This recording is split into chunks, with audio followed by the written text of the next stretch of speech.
Welcome to Navata TV.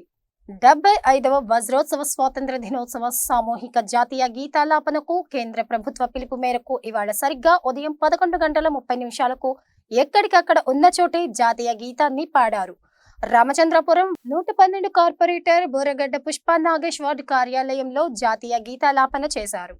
ఈ కార్యక్రమంలో ఆసుపత్రి సిబ్బంది, మరో పార్టీ కార్యకర్తలు పెద్ద ఎత్తున పాల్గొన్నారు. ఈ కార్యక్రమంలో తెరాస రాష్ట్ర నాయకులు బోరగడ్డ నాగేష్, గోవింద్, అశోక్, సీఎం మల్లేష్ మరియు పార్టీ కార్యకర్తలు పాల్గొన్నారు.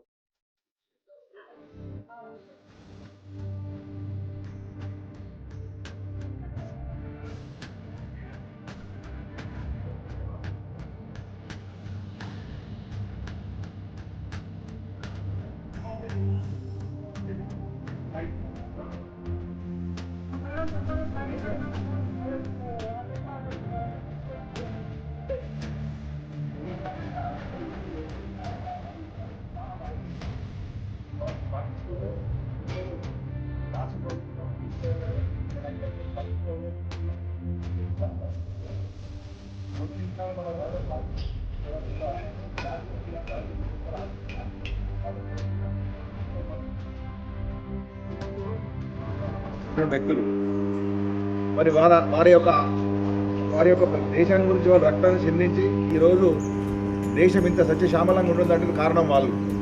కాబట్టి వారిని స్మరించుకోవాల్సిన అవసరం మనకున్నది. మన దేశం అని మనం గట్టిగా చెప్పుకునే హక్కు కూడా మనకు ఉన్నది మన దేశం గురించి. కాబట్టి మన దేశ భక్తిని సాటుకోవాల్సిన అవసరం ఉన్నది ఈ వారం రోజులు. ఖచ్చితంగా ఈరోజు ఇంతమందిని స్వచ్ఛంగా మనం జీవిస్తున్నామంటే మన గాంధీ కానీ, అంబేద్కర్ కానీ, వల్లభాయ్ పటేల్ కానీ చాలామంది వ్యక్తులు ప్రాణాలు అర్పించి మన స్వతంత్రం గురించి పోరాటం చేసిన వ్యక్తులు మనకు చాలామంది తెలియదు. ఖచ్చితంగా మనం ఆ రోజు వాళ్ళ జీవిత చరిత్రను తెలుసుకోవాల్సిన అవసరం కూడా ఉన్నది. ఖచ్చితంగా మొన్ననే స్కూల్లో కూడా ఎమ్మెల్యే గారికి మన భూపాలన్న గారు చెప్పడం జరిగింది. ఖచ్చితంగా ఈ 15 రోజులు అందరం కూడా దేశం గురించి చర్చించుకోవాలి. ఎందుకు ఈ యొక్క 15 రోజులు మనం ఈ దేశానికి సంబంధించినటువంటి ఈ యొక్క పండుగను 15 రోజులు ఎందుకు జరుపుకుంటూ ఉన్నామనే విషయాన్ని కూడా మనం గుర్తు చేసుకోవాల్సిన అవసరం ఉన్నది. మరి మన దేశానికి స్వతంత్రం వచ్చి నిన్నటికి అంటే ఇప్పటికీ 75 సంవత్సరాలు పూర్తి చేసుకున్నాం. సరే, ఇంక 25 సంవత్సరాలు 100 సంవత్సరాలు మనం బతుకమో కానీ ఖచ్చితంగా బతికిన దాంట్లో ఈ 75 సంవత్సరాలు బతికి మనం ఈ దేశం గురించి, ఈ దేశం ఏం చేస్తుంది, దేశంలో పుట్టినందుకు దేశభక్తిని సాటుకోవాల్సిన అవసరం ఉంది. కాబట్టి ఈ 2 నిమిషాలు మనం ఖచ్చితంగా ఫోన్లంతా సైలెన్స్ పెట్టి ఈ యొక్క జాతీయ గీతాన్ని మనం మనసు పూర్తిగా దేశభక్తితోటి మనసుతోటి ప్రార్థన చేయాలని చెప్పి అందరికీ మనం చేస్తాం.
ఇదే ఇవాళ నవత టీవీ న్యూస్. మరో న్యూస్ లో మళ్ళీ కలుద్దాం.